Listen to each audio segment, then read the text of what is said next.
Chapter 7, I finally got married in 1970, and the early years of bringing up 3 kids that were born 1, 2, 3 in 3 years. I met the love of my life in the Hamptons, but instead I married Madeline.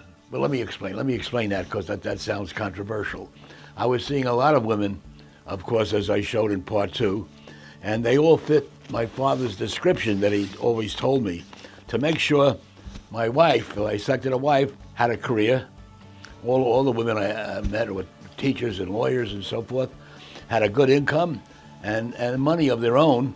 And most important, my father stressed that their mother should be skinny. And of course, as you see in this next slide, Madeline's mother, Ann, was a very skinny and beautiful woman, and that counted. But then again, there were a lot of other women who fitted that same formula, except what happened finally, and I really got a little tired of the running around with women life. Madeline, who I was seeing, among others, said, she threatened me. She said she's going to kick me out of the bedroom unless I married her, and I accepted her proposal.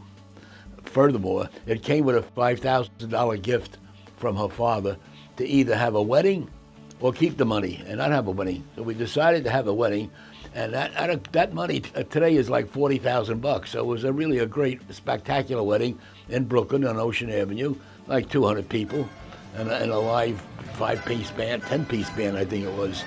And we got back gifts, $5,000. So we had came out even, and that was really a worthwhile thing. And as I should add, that I didn't really know what true happiness was until I got married. But then it was too late. I'm kidding, in case Madeline is seeing this. Divorce proceedings started at the wedding ceremony. I really should explain a little more about the marriage ceremony, which was really a nice affair. I mean, my wife was really beautiful. So when they walked in, she stopped with the parents on her side, and I'm on the podium looking at her, and I made a mistake of going like this, like I thought it was funny, like I'm thinking about it. And there was a lot of laughter, but it turns out my wife was pissed off. So after I got done like thinking about it, I walked down and picked her up, and she was seething. And we got married, and the rabbi even said, "You're going to have a fun life with a husband with that sense of humor." She didn't think it was funny. After she kissed me, I turned into a prince for the rest of our marriage.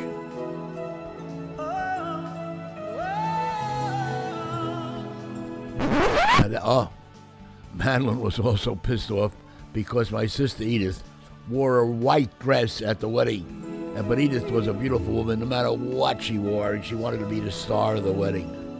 We were still married with 3 kids after 3 years, and this is the story of that life where I started my dynasty.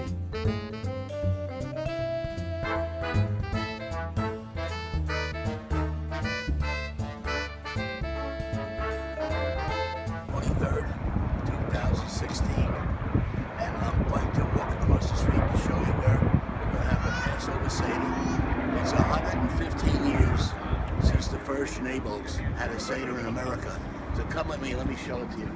You see this house? You see the people up there? Can you point to them up there? That's where we're going to have it. This is the house I bought in 1970, and my son and ex-wife lived on that house, in a 3-story house, and we live next to a fraternity house. And this is the second floor of the 3-story building. Their main living quarters. My son, he lives. The bedrooms are in the next floor, and his mother, my ex-wife, lives on the 1st floor.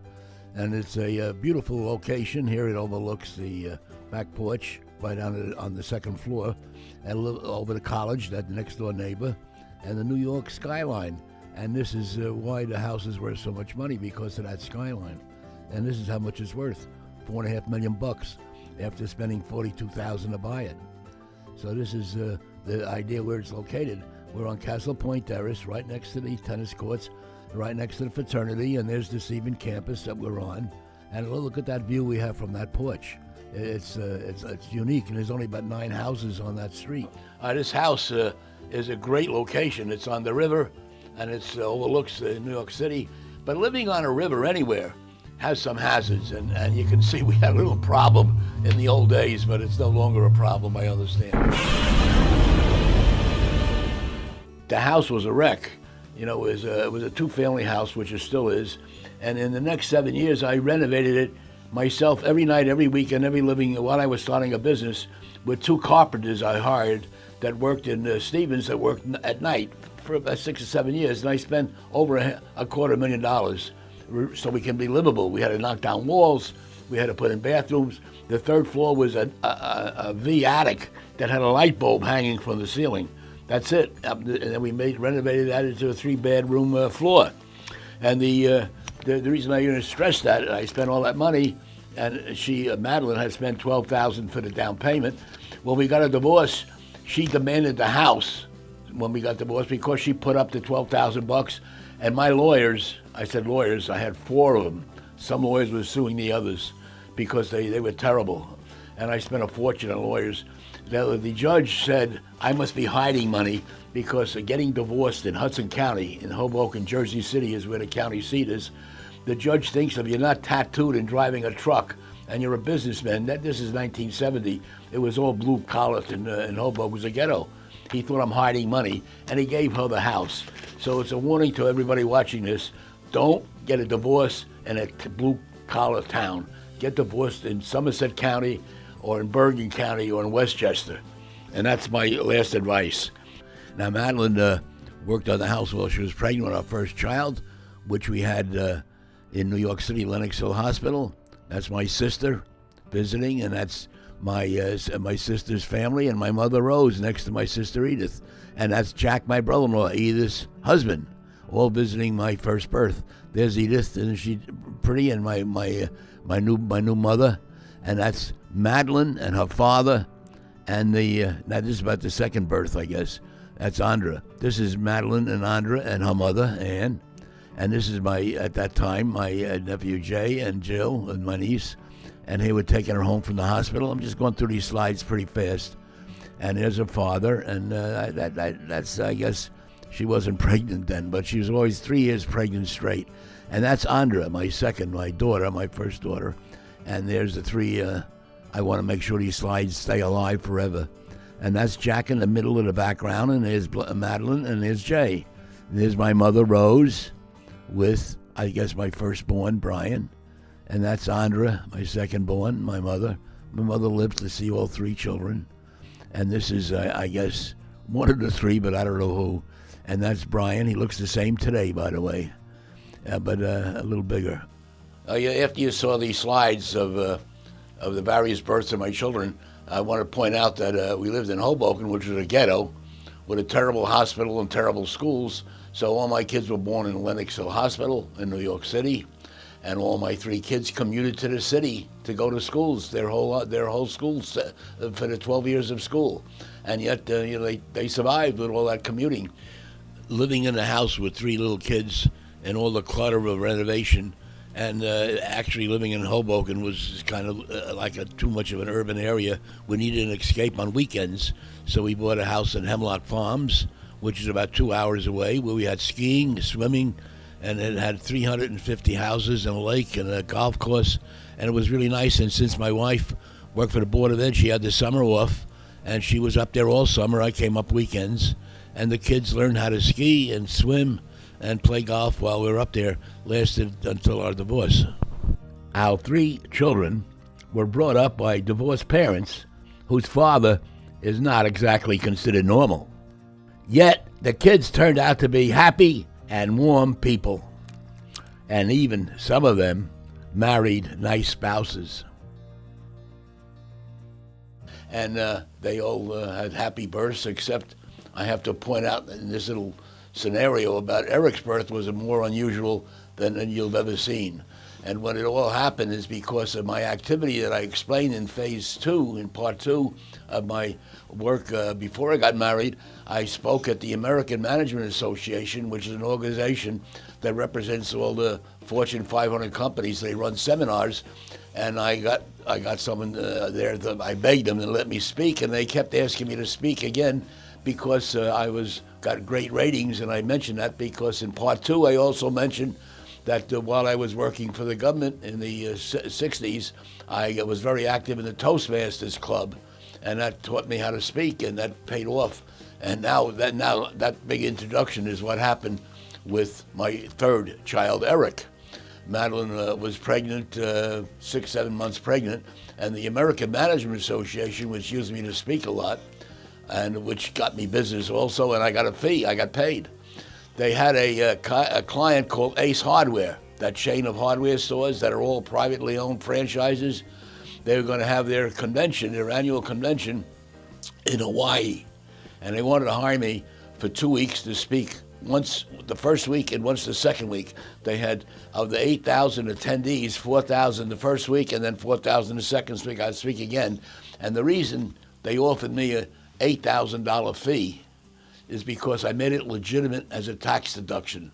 The government changed the IRS rules that if you have an annual meeting and you're the administrator of your company or the president and vice president talk about sales or whatever, it's not tax deductible, it's not educational. But by having an outside person speak as somebody with some knowledge that they're interested in, like security, they can deduct it.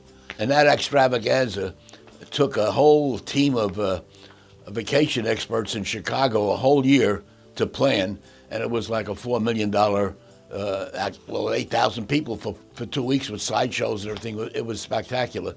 And I made it a tax deduction for all the Ace hardware owners. Now, the problem is, Madeline was pregnant, and I got the invite in the fall, and she was due Thanksgiving in November. And the convention was, I think, January 3rd, right after the first of the year. So that was like a month and a half after the birth is predicted. So I accepted it.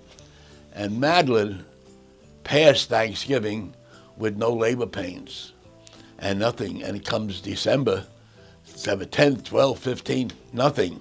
So I was going to call up the American Management Association and cancel it. But Madeline said, well, if she's going to give birth in New York in the cold winter, she wants to go to Hawaii, don't cancel it. So we wait, and December 31st shows up with this big belly, and she's carrying for about 18 months, I think, because it was panicky. So we go to the doctor at Lenox Hill Hospital. He's 2 blocks away, and we go to his office and around 10 in the morning, and we're going to go to Hawaii. And he gave us the name of a doctor in Hawaii. He said, all right, we're going to induce labor. She said, no. She didn't believe in shot needles or anything. He said, well, take these, whatever they were, put it under your gum and, see what happens. It's, in the morning. And when something happens, call me up. So we had time to kill. And Lenox Hill was on 67th Street.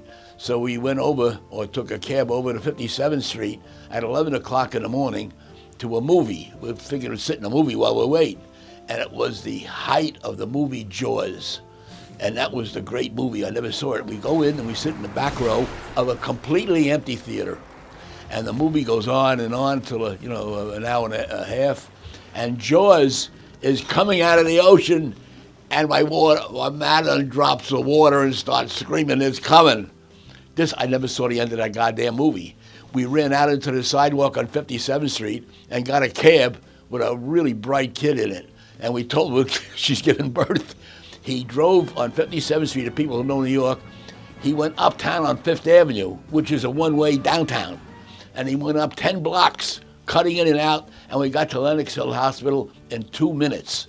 We put her he got her in a wheelchair from the cab, and as I ran through the lobby, I yelled, Dr. Smith, or whatever his name was, and they brought her up to the delivery room, and 4 minutes later, the doctor runs in with his suit on that he came from his office, and we gave birth to Eric on December 31st. Eric, as a baby, was so ugly that after the doctor cut the umbilical cord, he turned pale, and then he used the cord to hang himself. Now we had 2 days to go to Hawaii. So Saturday, people came in and visited her. And Sunday is now the second. We got to get there by Monday, the 3rd. So Sunday, the cab pulls up, and we put her in a wheelchair, 2-day-old baby. And we told TWA, or whatever the airline it was, that he was 6 months old because they didn't allow babies less than 6 months. And we wheeled her into the cab, take her to Newark Airport. They wheeled her into the cabin, put her at the front where they had a big board. You slid it a big board before the captain, the pilot room, and it had little hooks on it where you put a bassinet. And since the baby was 2 days old, Madeline breastfed it, and we had the baby, and 2-day-old baby in Hawaii. So that night we got there, the cab took us, I was the feature speaker, to this fancy hotel. I mean, it was the biggest hotel, the fanciest in Hawaii. Now, that's a 2-day-old baby. That Sunday night, I speak the next day, and it's warm out. We've got rid of the New York cold, and it's about 7 o'clock at night, and I get the notice. They gave me the program that I'm going to speak, but they said that night is a cocktail party for the attendees from Ace Hardware, and they want to meet me. It's in my honor. So what we did is we had Brian with us. That's right. Brian was about 3 years old, and we left Andra with my mother-in-law. We couldn't handle too many kids, but Brian was already potty trained. So we took him downstairs to the cocktail party, but we didn't want to take a 2-day-old baby. So we did what any intelligent American family would do. We put him in a bureau drawer, and we went down to the party. And Madeline was able to walk, a little slowly, and we drank and ate for about 3 hours. And we wanted to stay longer, and Mary got tired. And we go up to the room with Brian to see the baby. There's no baby in the room. The dresser drawer is closed, and there's a note on the bed, "See security." Holy crap. We go down to security, and they want to they're arresting me, and they're calling the police for abandoning a baby. And I said, gee, the least you could have done is called housekeeping. They didn't laugh. Anyway, they let us get away with it. And that's the story of Eric's birth. And he never forgave us for that, never forgave us. In fact, I even made it worse because we didn't get along since he did this terrible birth, what we did with him at 2 days old. When he was 7 years old, he came back from second grade school, and he found an empty house. We had moved, and we didn't even tell him. That pissed him off even more. But he survived, and I still see him all the time, and he has 2 lovely children, and he's one of my 3 favorite kids. And as I mentioned, my 3 kids went to school in New York. What I did is I cheated. I gave my office address, so we got them into New York schools. And the Path Terminal, little Hudson Tubes from Hoboken, went right into Greenwich Village. So they went into Greenwich Village School, PS3, which was pretty famous on Hudson Street, a famous school for a bunch of yuppie kids. The parents were yuppies, and the kids called all their teachers by their first name. And it was a great school in the village. And they all went to high school in the city, like I just mentioned. And Madeline, since she worked for the school system, she drove them into school. Then she went to her school in the Lower East Side as a speech therapist, and then at 3 o'clock came back and took them home. So my kids were never in an empty nest. They always had someone with them to the school. But Eric, I'm going to go with each kid different school. I'll tell stories about them. This is the school in Greenwich Village, where all the parents that send their kids here are all like freelance writers and creative people. The Greenwich Village image. And this is the principal, John. Nobody had a last name. The teachers were Jane, Jean, Gloria. They all had first names. No one talked with last names. And it was a special school because there was no discipline. It was the Greenwich Village philosophy. And everybody wanted to get into that school. It was from kindergarten to the 8th grade. Then you had to go to high school. And here is Andra at her graduation, but her brothers had the same graduation in the same yard. And here's Madeline, her mother, and her grandmother, Ann, my mother-in-law, who was a very, very nice lady, nicer than her daughter. And there's Ann. And Andra, after PS3 graduation, she passed the entrance test for one of the nation's premier high schools, which was really far away from Hoboken. Is known as the Bronx High School of Science, which... So we grew up in Hoboken, we lived there, but we always went to school in New York City, so most of our life and friends were in New York. Well, how did you get into New York City school system if you live in Hoboken? That's illegal. My mother taught in New York, and we used the addresses of my grandmother Ann or my my father's work address. Was an hour and a 45 to 2 hour commute each way. Here she is, traveling on the Lexington Avenue subway line up to the Bronx High School of Science, which has an enrollment of about 2,000 students, with the average SAT of the graduating class of 1380. And she had no trouble getting a scholarship to Cornell University. My oldest son, the first one to get out of PS3, he didn't want to become an actor like Eric with the High School of Performing Arts, or to go and become a scientist for the Bronx High School of Science. He didn't want to study that hard. He wanted to meet a lot of rich kids, and he thought that would be great networking for his life cycle and career. So he decided on a private school in Manhattan.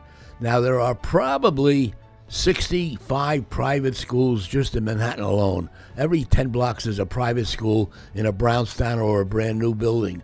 And if a parent can't get their kid into the performing arts school, Bronx Science, or Stuyvesant downtown, you had to send them to a private school. Now, I'm not remember what we paid tuition, but the same school, the Dwight's High School in the Upper East Side, today is $50,000. And the parents pay it because you get a good education and you get into an elite college, guaranteed. And here's his school, the Dwight High School in the Upper East Side of New York. And after 4 years, and here's a picture of his classmates, the headmaster called up the admissions director at Lehigh University in Pennsylvania, a very elite engineering and business school, and he told the head of admissions that Brian was a perfect applicant for them, and he was accepted into Lehigh, and that's why you go to a private school in Manhattan. So anyway, here he is. You see a picture of him in the distance at Lehigh, and remember, he lived with me, with his brother, and my daughter lived with my ex-wife during their high school years. I lived in a small studio apartment with two teenagers, and they went to high school. While from my little apartment, so we really got close, especially my oldest son, Brian. So here he is. I had to drop him off at Lehigh. And a lot of parents are going to recognize what I'm going to tell you. So I dropped him off. He's 18. Maybe I think he was 17 only. And I unloaded his luggage and so forth and helped him move up to his dormitory. 17-year-old, he's leaving me. And I shook hands with him. I saw all the mothers kissing the kids, but we just shook hands. And I got in the car to go home. My son Brian is leaving me. I drove for 30 minutes and going back to New York, which means I left Pennsylvania and got into New York on Route 78. And I had to pull over to a truck stop. And I sat there, and I uncontrollably started to cry, heaving, that I hear a knock on the window. It was a state trooper. He thought I was in some kind of pain. And I lowered the window, and he said, "What is it?" I said, "I just dropped my son off at Lehigh." He said, "I know what you're doing. Goodbye. Goodbye. Have good luck." And that was the story. But by the time he came back for Thanksgiving, after 3 days, I was glad he went the hell out of here. Eric wanted to go to the High School of Performing Arts, where all the famous Jennifer Aniston went there, and a lot of famous kids. And you got to audition to get into that school. Well, like in the Bronx High School of Science that Andra went to, she had to take a test to get in. But Eric had to do an audition, so I took him to a drama coach, a famous drama coach. It was like $100 an hour or a half hour a lesson, and she taught him the Brighton Beach Memoir. That's a famous play, and he had to speak for 20 minutes because to get into that high school, you either play a musical instrument, you dance, you do something of art, I think art, and then or acting. And acting was the most popular, so it was the hardest one to get to. And the auditions was not in front of administrators or teachers.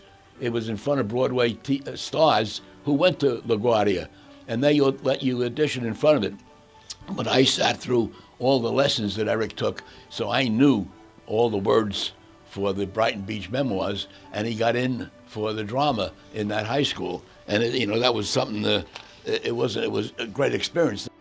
Okay, and now this high school of performing arts is actually nationally famous because no other city could afford a building like that. They may have performing arts high schools, but they don't have a building like this one that you see the picture of. It's 8 stories high, has escalators, a couple of thousand students. And when I had a consulting job in that school, you'd walk through the corridor and you would see kids playing the cello, and you'd see girls running up and down in ballet shoes, and other guys reciting their drama preparation for a play.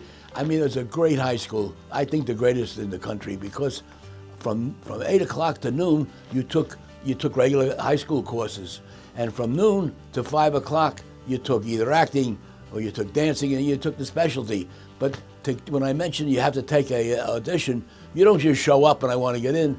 You've got to be in the top 5% of your grammar school to even be in the pool to do the audition. So that limits a lot. They're all bright before they even take the audition, and they only take 1 out of 300 because people want to die to get in there, because they come from all over the city and they live in a section that would send their kids to a shitty high school, and their only chance to get a great education is this open enrollment for auditions instead of tests. And everybody wanted to get into LaGuardia. Now, who else got into LaGuardia? Let me show you the list. And I'm going down it fast. And you may recognize some of the names. Jennifer Aniston, Al Pacino, Christian Slater, Lisa Minnelli, Robert De Niro, who still lives in New York, Dom DeLuise, who's the very funny guy with Dean Martin, Billy D. Williams, Sarah Paulson, who played the lawyer in the recent series on the O.J. Simpson trial, Hal Linden, an old-time actor who was in that series where he played a captain in a police department. And finally, among the hundreds of others, I don't want to list them all, and then some of them aren't famous, but they're full-time actors. And last is Adrian Grenier. Now, the name may be familiar to you, but he's the star of the TV series called Entourage, and the movie they made a couple of years ago, Entourage. He's the star that it's built around, his entourage in California. And he graduated with Eric, class of 94. And when Eric ran for president of LaGuardia, Adian was his campaign manager. And he got elected president because of the efforts of Adian, but Eric was the president. So that gives you some idea what the school is. And this, about a couple of weeks ago, Eric had 25 years reunion with a little group from that class. And here on the picture you see at the reunion, the top left, going from left, I can't give his name out because he's going through a divorce, and he's lived in Venezuela because he doesn't want to pay alimony. And his uncle is the president of Venezuela. So he's a talented guy, and he's politically connected. The next is Eric, which I just told you. He went, and he's an entrepreneur. But what he does, I'll tell you in about a minute. And then next to him is Sky, who is actually has a chain of dental laboratories and is on the faculty of the NYU School of Dental Surgery. And next to him is Malcolm, who went into the theater and is a documentarian. And 4 years ago, one of his documentaries was nominated for an Academy Award. He didn't win, but it was nominated, and he does that full time, and he's pretty well known. Next is Wendy, his girlfriend from high school, who, just to give you an idea what kind of high school, she went to Harvard, got a PhD from Stanford, and teaches at MIT today on plasma physics. She's a genius. And even though she was an actress in high school, shows you what you can do. And the last one is Vinny. Vinny is a Brooklyn boy. He owns 16 pizza parlors all over Brooklyn called Vinny's. So they're all successful. So the only drawback is that he got out of the high school at 13 and went to Ithaca College at 13, but he had a real setback, and he stayed there 13 years.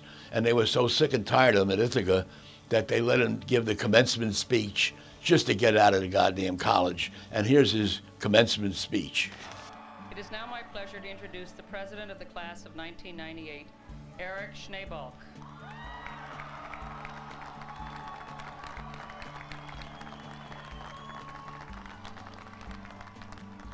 Eric provided leadership for the senior class and made many contributions to the college through his active participation in campus activities. Eric and the other class officers planned a very successful senior week.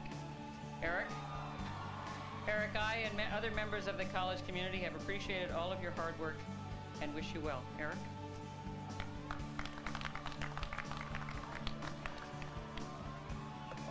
my God. We did it.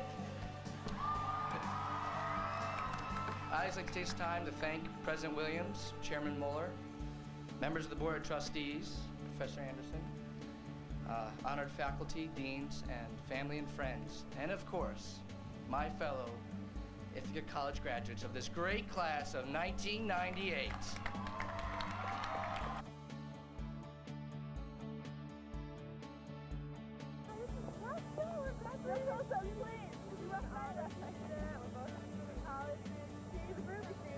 Why don't you have that medallion? I left my contacts at home. But where am I left my socks?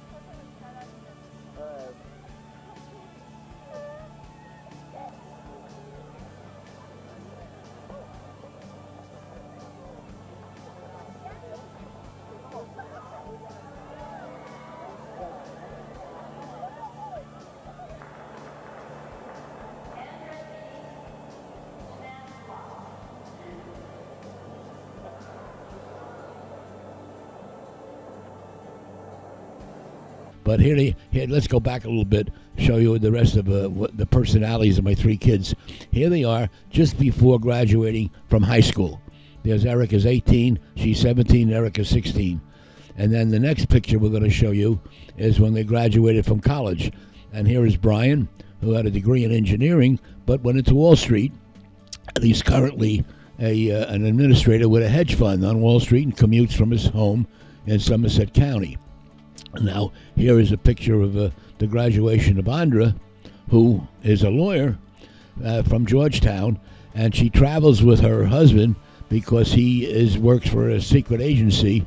In fact, I consider him a spy, and he can probably tap my computer right now and listen to me do this. He's a hacker also. And they live now in San Francisco after they moved from 2 years in London. That his agency is the National Security Agency that he works for. And this is Eric, who is now a professional poker player, and his wife supports him completely. The three of them married really great people. Andra's husband quit his government job in 2018, doubled his salary when he went to work for Facebook, and they still live in San Francisco. And down to the left, lower left, is Cheryl, who's Brian's wife, who got a graduate degree, a master's degree from Rutgers, and is a social studies teacher and teaches at a school near their house, and is also a certified counselor with opening up her own practice. And that's Maureen, who is a vice president of the largest insurance company in the world, Marsh McClellan, and she completely supports Eric in his poker hobby. And this is my three kids. Now, let me show you why they're a little different. And here they are together. And let me give an example how you explain the different attitude of children. When Brian was in high school, these are some stories about when they were in high school, and I would say to Brian, "Did you do your homework?" And he said, "Well, my God, they give me so much homework, but I want to maintain my B+ average to get into a good college, but it's really hard." And I said, "Andra, how you doing your homework?" She said, "Oh God, it's 10 hours a day homework, but I want to be valedictorian at Bronx High School of Science, but I do it." Then I turned to Eric. "Eric, did you do your homework?" There's a little pause. He looks at me. "What homework?"